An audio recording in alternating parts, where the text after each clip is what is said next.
It's 2023 and the Beatles have a new song out. What? Well, now that the song has been out for a bit, and we've all had time to listen to it about 1,000,000 times, is Now and Then a worthy send-off for arguably the most influential band of all time? Well, here's what I think. As a musician and a huge Beatles fan, I have been waiting for Now and Then since Paul McCartney announced it a few months ago. And this is the first new Beatles song since the 1995-96 release of the Beatles anthology. So this is like a huge deal. Much like the other two reunion songs, Free as a Bird and Real Love, Now and Then was built around a demo tape that John Lennon recorded a few years before his death in 1980. Paul, George, and Ringo recorded their parts for the song back in 94 and 95, but they ultimately abandoned Now and Then because they couldn't properly isolate John's vocal. And it really seemed like the song was just never going to happen after George died in 2001. Paul McCartney and Ringo Starr were ultimately able to finish the song using technology that was developed for Peter Jackson's 2021 documentary, Get Back.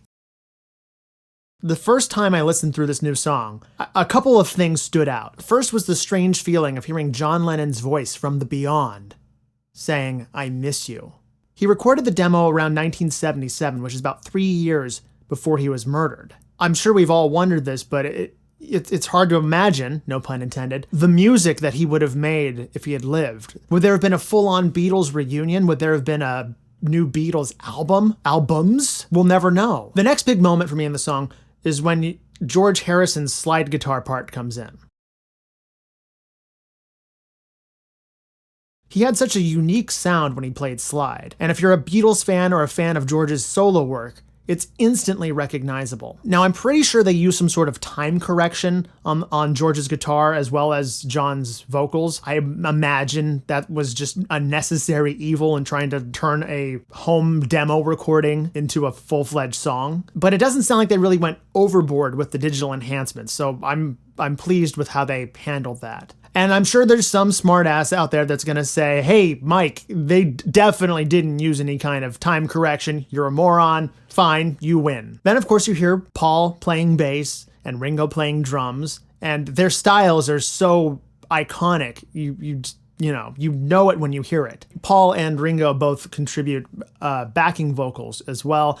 Those tended to stay more in the background. Like, I hardly even noticed that there were background vocals the first time I listened to the song. I assume that they were trying to accentuate George and John's parts because they're no longer with us. Paul and Ringo had the benefit of recording their parts now, where George and John had to record their parts then. Obviously, not a coincidence that the song was released with the title Now and Then. Is it one of the best Beatles songs of all time? Probably not. But I think it's a major technological achievement that's made more meaningful by the fact that it represents about 40 years of time that's passed. Now and Then is a pretty simple song. It sounds like the sort of thing, if you play a little bit of guitar or piano, you've probably sat down and just sort of played something in C major or A minor, and it might sound kind of like Now and Then. It's just really basic chords and kind of messing around with a little bass part. I assume that's why Paul and Ringo opted for a string arrangement for the song. It adds some depth to those simple chords without changing the song too much. Now that I've had the chance to look over the lyrics a bit, the writing is pretty sparse. I'm no songwriter, lyricist kind of guy, but honestly, I think this song would be kind of boring if not for the context of how this song came to be. I know it's true, it's all because of you, and if I make it through, it's all because of you. I'm gonna guess that John Lennon never thought anyone would hear this song, at least not in this form. He recorded the demo 3 years before he died. If he really thought it was worth finishing, he might have been able to finish it in that time. I'm sure he had no notion that this would become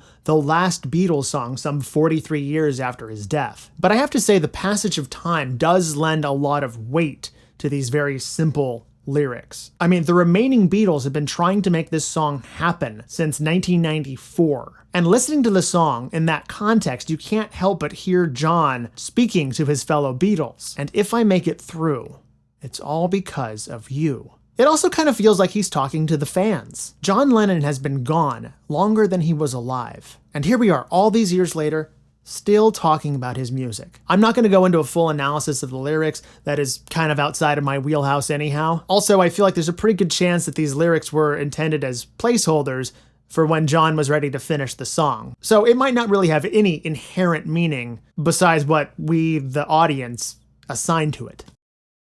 Well, if you haven't listened to Now and Then yet, I don't know what you're waiting for. It is a beautiful example of art transcending time and transcending life and death even. No, it's absolutely not on the level with Sgt. Pepper's or the White Album, but it does have its own place in the Beatles catalog, I think. The Beatles are an example of a band that has endured for more than 60 years, and they still continue to inspire new fans. I think it's only fitting that they should put out this song that represents so much time, that despite the loss of John Lennon and George Harrison, their music endures. Despite the fact that Ringo and Paul are in their 80s now, they endure. And I think for any Beatles fan, you can't help but enjoy hearing the Fab Four back together one last time. So what do you think about Now and Then? I'd love to hear your thoughts in the comments. And if you found this video interesting, I'd really appreciate if you hit the like button and subscribe to my channel.